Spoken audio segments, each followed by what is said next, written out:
Hello' everyone, পোনপ্ৰথমে মই সকলোকে মোৰ চেনেলৰ এক নতুন ভিডিঅ'লৈ স্বাগতম জনাইছোঁ। আজি মই এই ভিডিঅ'টোত এটা মক টেষ্ট আৰম্ভ কৰিব গৈ আছোঁ, যিহেতু গ্ৰেড 3 আৰু 4ৰ যিটো চাকৰিৰ পৰীক্ষাৰ নটিফিকেশ্যন ইতিমধ্যে ওলাইছে। গতিকে মই কণ্টিনিউৱাছলি মোৰ চেনেলত যিমান পাৰোঁ মক টেষ্ট দিবলৈ ট্ৰাই কৰিম। গতিকে আপোনালোকে সকলোৱে অংশগ্ৰহণ কৰিব, সহায় সহযোগিতা কৰিব। মক টেষ্টত মই প্ৰথমে প্ৰশ্ন আৰু তাৰ অপশ্যনবিলাক আপোনালোকৰ আগত দাঙি ধৰিম। আপোনালোকে কমেণ্টত তাৰ শুদ্ধ উত্তৰটো দিবলৈ ট্ৰাই কৰিব। তাৰপিছত মই শুদ্ধ উত্তৰটো আপোনালোকক জনাই দিম। পিছত নিজে নিজে আপোনালোকে জানিব পাৰিব কিমান মাৰ্ক পাইছে। গতিকে আহক ভিডিঅ'টো আৰম্ভ কৰোঁ। গতিকে আজিৰ ভিডিঅ'টোৰ প্ৰথম প্ৰশ্নটো মই আপোনালোকৰ সন্মুখত দাঙি ধৰিম। সেইটো হৈছে নামেৰি বন্যপ্ৰাণী অভয়াৰণ্য কোন স্থানত অৱস্থিত? আৰু ইয়াৰে অপশ্যন আপোনালোকৰ সন্মুখত লখিমপুৰ জিলা, ডিব্ৰুগড় জিলা, শোণিতপুৰ জিলা নে তিনিচুকীয়া জিলা। গতিকে প্ৰথমতে আপোনালোকে উত্তৰটো কমেণ্টত জনাব।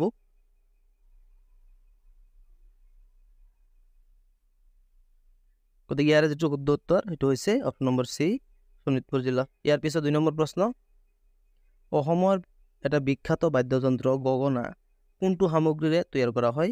অপশ্যন বেত, বি হৈছে মহৰ শিং, চি বাঁহ, ডি চেগুন কাঠ। গতিকে ইয়াৰ শুদ্ধ উত্তৰটো কোনটো হ'ব আপোনালোকে জনাব।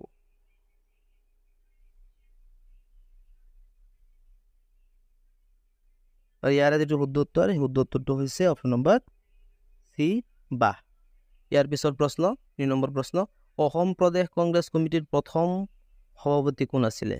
অপশ্যন দিয়া আছে গোপীনাথ বৰদলৈ, বি নবীন চন্দ্ৰ বৰদলৈ, চি কুলধৰ চলিহা আৰু ডি হৈছে তৰুণৰাম ফুকন। আৰু ইয়াৰে শুদ্ধ উত্তৰটো হৈছে option number C Kuladhar Chaliha. পিছৰ প্ৰশ্ন, তলত উল্লেখ কৰা অসমৰ কোনখন চহৰত এছিয়াৰ ভিতৰতে সৰ্বাধিক শুকান মাছৰ বজাৰ আছে?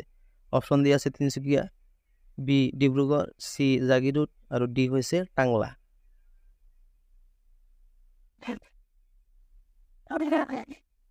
আৰু ইয়াৰে শুদ্ধ উত্তৰটো হ'ব অপশ্যন নম্বৰ চি জাগিৰোড। ইয়াৰ পিছৰ প্ৰশ্ন, বগা ৰজা বুলিও উপাধি দিয়া আহোম ৰজাজনৰ নাম কি আছিলে? অপশ্যন দিয়া আছে চুজাংফা, চুৰমফা, চুটিমফা, চুতমালা।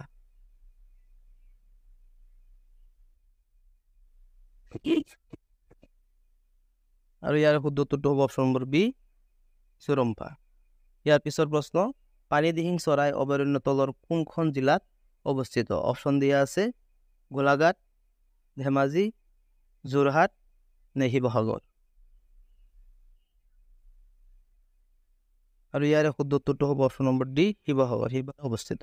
ইয়াৰ পিছৰ প্ৰশ্ন, তলত দিয়া সকলৰ ভিতৰত কোনজনক গজাপতি বুলি জনা যায়? অপশ্যন দিয়া আছে চুহুংমুং, option B Rudrasingha, option C Pratap সিংহ নে অপশ্যন ডি চুডাংফা। আৰু ইয়াৰে শুদ্ধ উত্তৰটো আপোনালোকে প্ৰথমে কমেণ্ট কৰিব।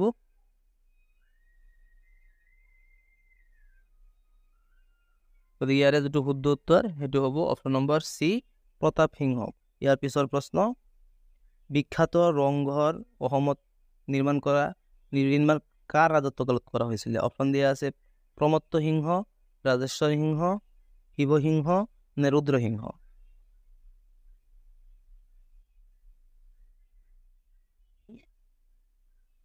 আৰু ইয়াৰে যিটো শুদ্ধ উত্তৰটো হ'ব অপশ্যন নম্বৰ ডি ৰুদ্ৰসিংহ। ইয়াৰ পিছৰ প্ৰশ্ন, তলৰ কোনটো প্ৰাচীন কামৰূপৰ ৰজাসকলৰ ৰাজ প্ৰতীক আছিল? অপশ্যন দিয়া আছে হাতী, সিংহ, বাঘ নে গড়।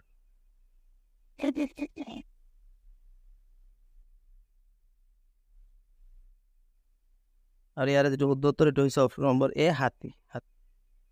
ইয়াৰ পিছৰ প্ৰশ্ন,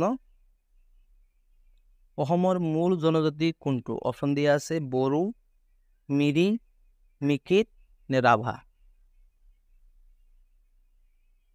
ইয়াৰে শুদ্ধ উত্তৰটো আপোনালোকে প্ৰথমে জনাব। ইয়াৰ যিটো শুদ্ধ উত্তৰ এইটো হ'ব অপশ্যন নম্বৰ এ বড়ো। বড়ো জনজাতি হৈছে অসমৰ মূল জনজাতি। গতিকে এইখিনি প্ৰশ্ন ইয়াতে 10টা প্ৰশ্ন মই আলোচনা কৰিলোঁ। গতিকে আপোনালোকে কিমান শুদ্ধ উত্তৰ দিব পাৰিলে কমেণ্টত নিশ্চয় জনাব।